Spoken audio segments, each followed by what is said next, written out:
সম্মানিত বিনিয়োগকারী ভাই বোনেরা, আসসালামু আলাইকুম। আশা করি আপনারা সবাই ভালো আছেন, শারীরিকভাবে সুস্থ আছেন। আমি আজকে 4ই জুলাই বৃহস্পতিবার 2024 এই ভিডিও আলোচনা করছি।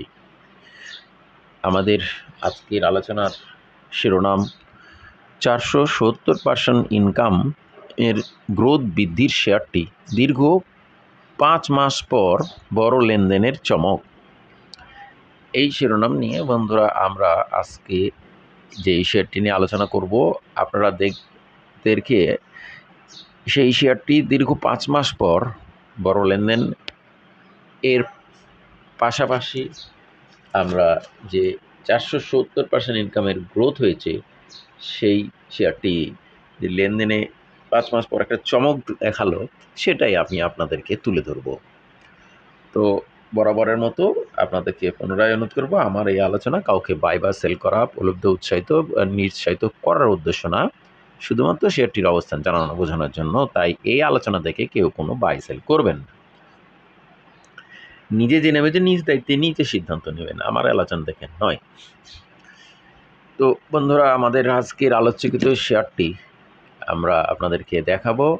তো আলোচনা করা শেয়ারটি আমরা ভ্যালুর দিক দিয়ে গতদিন 5 নম্বরে অবস্থান হতে দেখেছি সোনালী পেপার। এই সোনালী পেপার এই শেয়ারটি নিয়ে আমাদের আজকের আলোচনা। দেখুন, 3,56,043টি ভলিউম নিয়ে 10 কোটি 12 লাখ টাকার শেয়ার ট্রানজ্যাকশন করে দিন শেষে 3223টি ট্রেড হয়ে 18 টাকা 90 পয়সা দাম বেড়ে 7.05% ইনক্রিজ করে 286 টাকা 90 পয়সা ক্লোজ প্রাইস ছিল। এই সোনালী পেপার শেয়ারটি আমরা যদি প্রথমে ফান্ডামেন্টাল বিষয়গুলো দেখি, তাহলে দেখব পেপার অ্যান্ড প্রিন্টিং সেক্টরের এই ক্যাটাগরির এই শেয়ারটি 33 কোটি পেড আপ ক্যাপিটাল এবং 945 কোটি 20 lakh market capital, authorize capital 50, long টার্মে 11 কোটি 90 লাখ টাকা লোন এবং শর্ট টার্মে 100 কোটি 70 লাখ লোন, কিন্তু রিজার্ভ রয়েছে 510 কোটি 50 লাখ। দেখুন, লোন 12 কোটি ধরলাম, 12 আর 112 কোটি টাকা তার লোন থাকলেও 510 কোটি তাদের রিজার্ভ রয়েছে। সুতরাং রিজার্ভ যেহেতু বেশি লোনের চাইতে, সুতরাং এই বিষয়ে এটা নিয়ে এটা একটা ফান্ডামেন্টাল রেশিও বহন করছে। আরও আরেকটি বিষয়, সেটি আমরা দেখুন নেট অ্যাসেট ভ্যালু 164 টাকা 94 পয়সা। এটা একটা অসাধারণ নেট অ্যাসেট ভ্যালু, এবং তাদের একটা বিষয় কি, যে তাদের নেট অ্যাসেট ভ্যালুর গ্রোথ কিন্তু কমেছে। বিগত দিনগুলোতে আরও অনেক ভালো নেট অ্যাসেট ভ্যালু ছিল। এরপর আমরা আরেকটি বিষয় দেখব, সেটি হলো এই সোনালী পেপার শেয়ারটির আমরা যদি অন্যান্য বিষয়গুলো দেখি, তাহলে দেখব সেটি 1 বছরের মধ্যে 739 টাকা 10 পয়সা সর্বোচ্চ প্রাইস, লোয়েস্ট 257। একরকম বটম লেভেলে এই শেয়ারটির রয়েছে, কিছুটা দাম বেঁধে অবস্থানে, কিন্তু বলা যায় একরকমের বটম লেভেল। এবং টোটাল জুন ক্লোজিং শেয়ারটি তাদের ডিভিডেন্ড হিস্ট্রিও দেখুন, অসাধারণ গ্রোথ। ডিভিডেন্ড হিস্ট্রি লাস্ট 3 বছরে 20, 40, 40, 40। দ্যাট মিনস শেয়ারটি আমরা বিশেকের লেটেস্ট সার্কুলার অনুযায়ী আমরা শেয়ারটি বিশেকের লেটেস্ট সার্কুলার অনুযায়ী 50 পি পর্যন্ত লোন মার্জিন বলবৎ থাকবে। তো বর্তমানে রয়েছে 22 টাকা 28 পয়সা। 22 টাকা 28 পয়সা শেয়ারটি এই লেভেল থেকে যদি 50 ধরা যায়, 50 পি ধরা যায়, তাহলে প্রায় 1100 টাকা পর্যন্ত শেয়ারটির লোন মার্জিন বলবৎ থাকবে। ইপিএস 22 টাকা 28। বর্তমানে পি রেশিও দেখেন 12 টাকা 88 পয়সা, যা খুবই খুবই চমৎকার সেফটি এবং বিনিয়োগযোগ্য পি এবং লোন মার্জিন বলবৎ রয়েছে। অপরদিকে 1650 টাকা হলেও শেয়ারটি নেট অ্যাসেট ভ্যালু ফান্ডামেন্টাল অনুযায়ী থাকবে। তো শেয়ার সংখ্যা দেখুন, খুব কম সংখ্যক শেয়ার, এই লোপেড বা জাং জাতীয় এই শেয়ারটি খুবই কম সংখ্যক শেয়ার, কিন্তু তাদের ফান্ডামেন্টাল রেশিওগুলো খুবই চমৎকার, তাদের ইপিএস ভালো। আমরা আজকে যে আলোচনা 470% ইনকামের গ্রোথ হয়েছে, অসাধারণ গ্রোথ, এই বিষয়টি আপনাদেরকে দেখাবো। দেখুন, তাদের কোয়ার্টার 3-তে -75 ছিল, অ্যানুয়ালি সেটা 4 টাকা 74 আসে। এরপর শেয়ারটি ফার্স্ট কোয়ার্টারে 5 টাকা 57 পয়সা ইপিএস দেওয়ার ফলে যেটা তৈরি হয়েছে ইপিএস 22 টাকা 28 পয়সা হয়ে গেছে। তাহলে ফার্স্ট কোয়ার্টারে 4 টাকা 74, অ্যানুয়ালি 4 টাকা 74 থেকে 5 টাকা 57 ফার্স্ট কোয়ার্টার, দ্যাট মিনস এটা 4 কোয়ার্টারে কনভার্ট হয়ে করলে 22 টাকা 28 পয়সা হয়। অ্যানুয়াল ইপিএস এটাই এখন বর্তমানে রয়েছে, কারণ যে কোয়ার্টার দেওয়া হয় সেই কোয়ার্টার ধরে বেসিসেই কিন্তু বাৎসরিক ইপিএসকে কাউন্ট করা হয়। তো এটা এখন বর্তমানে 22 টাকা 28, that means huge growth, 470% growth. 4 টাকা 74 থেকে 22 টাকা 28, দ্যাট মিনস 470% গ্রোথ। আমরা আমাদের শিরোনামের দেখুন সার্থকতাটা আপনারা এখানে দেখলেন। এরপর আমরা নেট অপারেটিং ক্যাশ ফ্লো দেখুন, এটারও একটা ভালো পরিমাণ রয়েছে। Dividend yield 1.39 acceptable dividend yield. আমরা হোল্ডিং পার্সেন্টেজে যদি দেখি, তার আগে আমরা আমাদের আজকের যে আলোচনার শিরোনাম দীর্ঘ 5 মাস পর সেটি বড় লেনদেন হয়ে একটা চমক দেখালো, সেটা দেখাবো।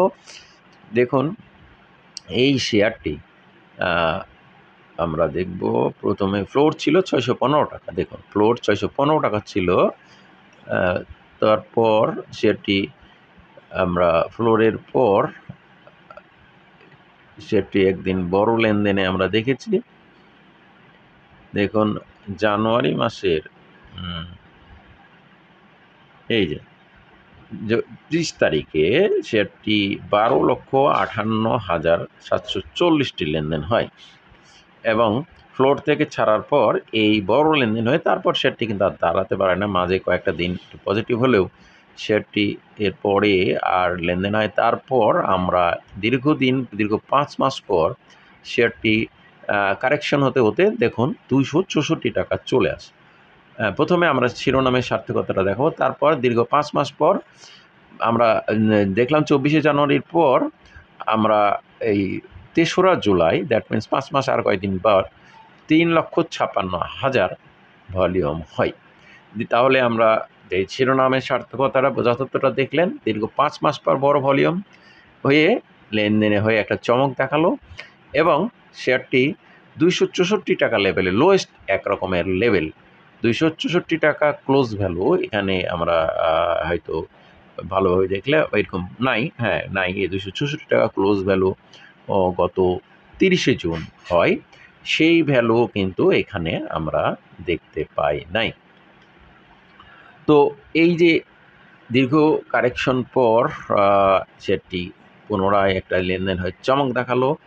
এখন আমাদেরকে এই শেয়ারটি এটাই দেখতে হবে যে এই চমকে এরপর আমরা এই শেয়ারটি তার পূর্ববর্তী ক্লোজ ভ্যালুগুলো ক্রস করে লেনদেন হচ্ছে কিনা এবং হায়ার হাই ক্রস করে লেনদেন হচ্ছে কিনা, এই দুই বিষয়টি আমাদেরকে ফলো করতে হবে। প্রথমে ফলো করতে হবে যে এই বিষয়টি তার নিকটবর্তী ক্লোজ ভ্যালু ক্রস করছে কিনা। সেই ক্ষেত্রে আমাদেরকে 287 এর পূর্বের যে নিকটবর্তী ক্লোজ ভ্যালু ছিল 297, এই যে এই ভ্যালুটা, দ্যাট মিনস 298 ক্রস করতে হবে। 298 ক্রস করতে হবে। যদি 298 ক্রস করে ক্লোজ ভ্যালু করে, তাহলে আমাদেরকে পরবর্তী নিকটবর্তী ক্লোজ ভ্যালু দেখতে হবে। সেক্ষেত্রে 308 টাকা, দ্যাট মিনস 298 এবং 308 এই দুটো ক্লোজ ভ্যালু ক্রস করে লেনদেন হচ্ছে, ক্লোজ ভ্যালু করছে কিনা। এরপর আমাদেরকে দেখতে হবে হায়ার হাইটা যেটা, সেটা আজকে গত দিনের হায়ার হাই আমরা দেখেছি 292, 191। প্রথমে আমাদেরকে এটাও দেখতে হবে 292 ক্রস করছে কিনা, তারপর ক্লোজ ভ্যালু 298 থাকছে কিনা, সেকেন্ড হলো 308। তো বন্ধুরা এই দুটো ক্লোজ ভ্যালু যদি ক্রস করে ক্লোজ ভ্যালু থাকে, নতুন ক্লোজ ভ্যালু হয়, তাহলে কিন্তু শেয়ারটির সম্ভাবনাকে উড়িয়ে দেওয়া যাবে না। বন্ধুরা যারা আমার এই চ্যানেলটি দেখছেন তাদেরকে অনুরোধ করব চ্যানেলটি সাবস্ক্রাইব করবেন এবং ভিডিওটি লাইক দিয়ে শেয়ার করে দেবেন। আর আমার এই আলোচনা আবারও বলি, কাউকে বাই বা সেল করার জন্য, উৎসাহিত প্রলুব্ধ বা নিশ্চিত করার উদ্দেশ্য নয়, শুধুমাত্র শেয়ারটির অবস্থান জানানো বোঝানোর জন্য।